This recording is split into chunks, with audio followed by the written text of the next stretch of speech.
श्री शिवपञ्चाक्षरस्तोत्रम्।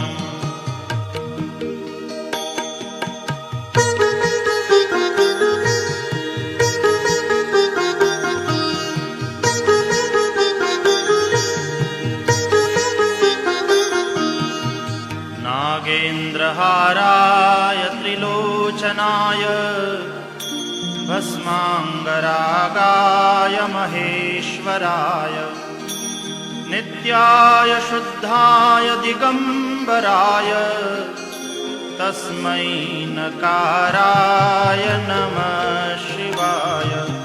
तस्मै नकाराय नमः शिवाय। तस्मै नकाराय नमः शिवाय।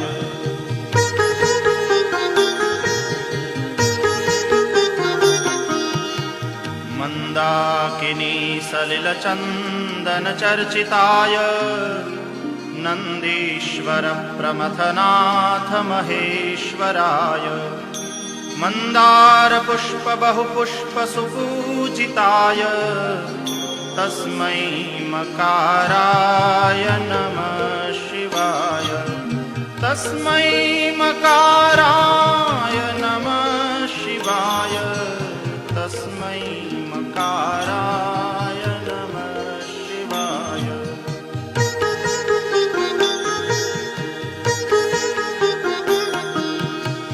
शिवाय गौरीवदनाब्जवृन्द सूर्याय दक्षाध्वरनाशकाय श्रीनीलकण्ठाय वृषध्वजाय तस्मै शिकाराय नमः शिवाय।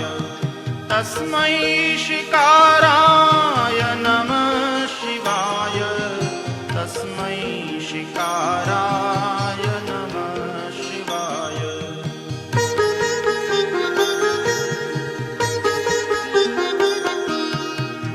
वसिष्ठकुम्भोद्भवगौतमार्य मुनीन्द्रदेवार्चितशेखराय चन्द्रार्कवैश्वानरलोचनाय तस्मै वकाराय नमः शिवाय।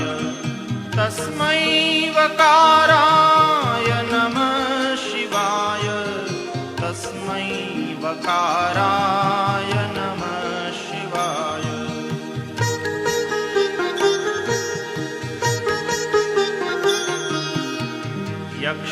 यक्षस्वरूपाय जटाधराय पिनाकहस्ताय सनातनाय दिव्याय देवाय दिगम्बराय तस्मै यकाराय नमः शिवाय।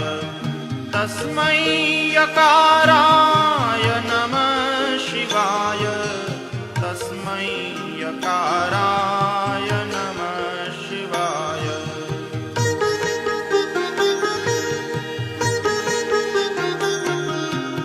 पञ्चाक्षरमिदं पुण्यं यः पठेत् शिवसन्निधौ शिवलोकमवाप्नोति शिवेन सह मोदते। इति श्रीमच्छङ्कराचार्यविरचितं शिवपञ्चाक्षरस्तोत्रं सम्पूर्णम्।